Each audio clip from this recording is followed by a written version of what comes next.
Do it. Okay, 3, 2, 1, go. Okay, so as you'll soon notice, this is not your normal kind of NES game. It's actually a ported point-and-click adventure game, which is kind of awesome. So the story in this game is that Dave's, the main character's girlfriend, has been kidnapped by someone in the Edson family. And Dave and two of his friends are gonna infiltrate the mansion to find out what happened and where she is.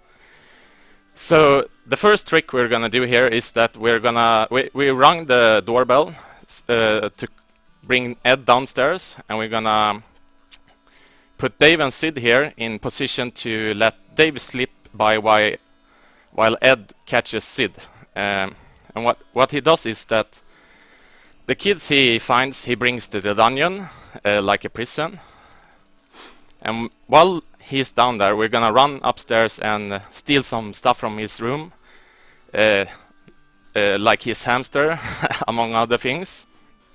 Here's the green tentacle.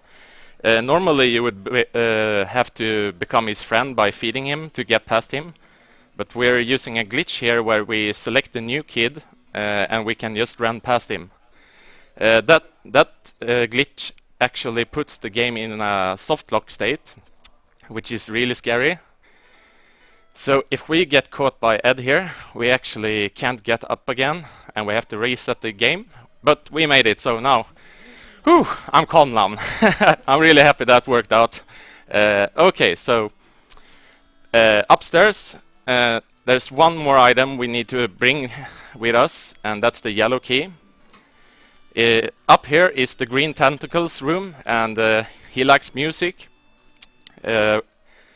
In the beginning of the game, you actually get to choose which kids you want to bring with Dave, because this game has multiple endings. The green tentacle has the musical ending, which is really cool. In the speedrun, though, we only use the fastest one, which you'll see eventually. I got caught intentionally by Ed there to kind of warp down to the prison, and we have a loose hidden brick there to bring him out again. Here we get the silver key, and it's dark here, that's why it's black and white. There's actually a nuclear reactor here, which is kind of funny, because what we're gonna do now is that we're gonna empty the pool in the backyard, and that's gonna get Dr. Fred to panic. And that is because he's actually using the pool to cool his thermonuclear rods to the nuclear reactor. And the reason we do that is because we need to get a key from the bottom of the pool. So you can see that's the cutscene where he panics. If you don't do anything, the mansion will actually have a nuclear meltdown. And that's like a game over.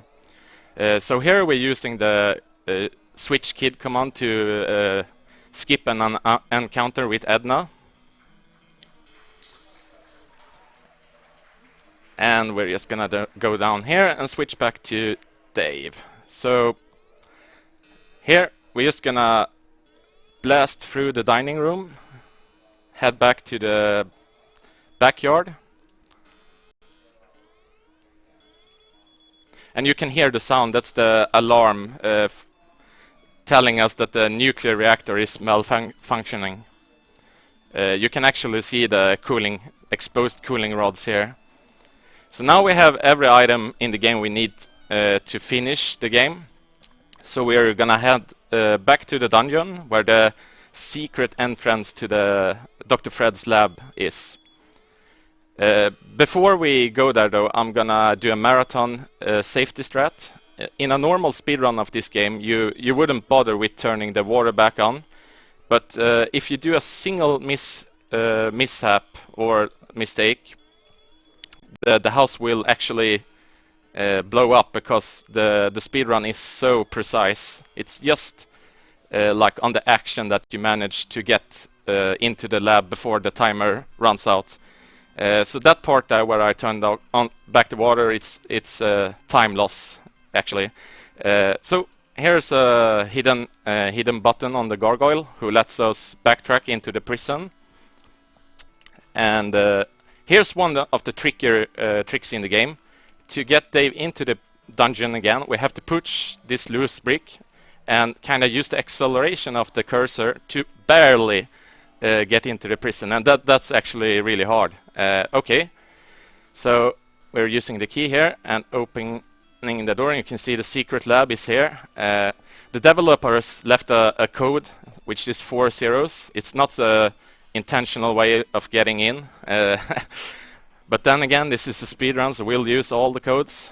Now we're gonna ring the doorbell to activate the Ed cutscene again and spam us into the lab, and we got that as well. This is the major skip of the run. Usually every kid has a way of getting past this purple tentacle, but by activating a cutscene while being in that room, you can actually skip in like that. So here you can see Sandy and Dr. Fred and his huge machine. And he panics when I comes here and purple tentacle doesn't respond to his call, so he's actually initiating a self-destruct sequence. And that's the doorbell cutscene. So this is the last cutscene before time. The last action is when I use the yellow key, so I'll just say time when it's time. What we did here was that we turned off the power to the machine, and Dr. Fred regains his mind, like the meteorite that fell down that Dr. Fred has been researching. It kind of like took over his mind, and when he realizes what's happening, he asks us for help, and we're gonna try to figure out how to get rid of the meteor. We have to get rid of him. Okay, so we're gonna grab the meteor and we're gonna go outside here to the garage. We're gonna actually put the meteor in the trunk and we're gonna use the yellow key, time.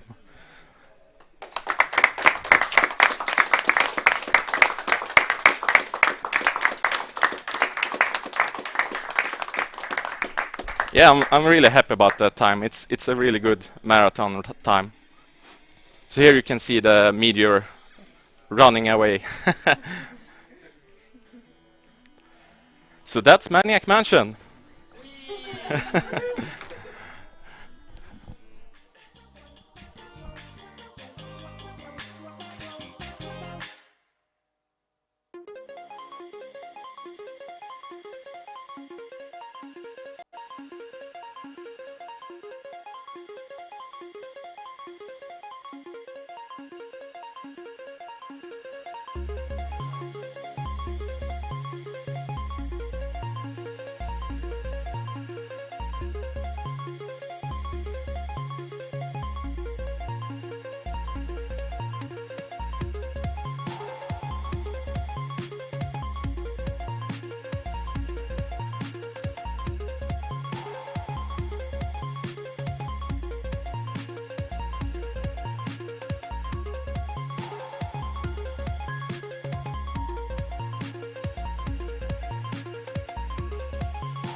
Oh, hey, hey.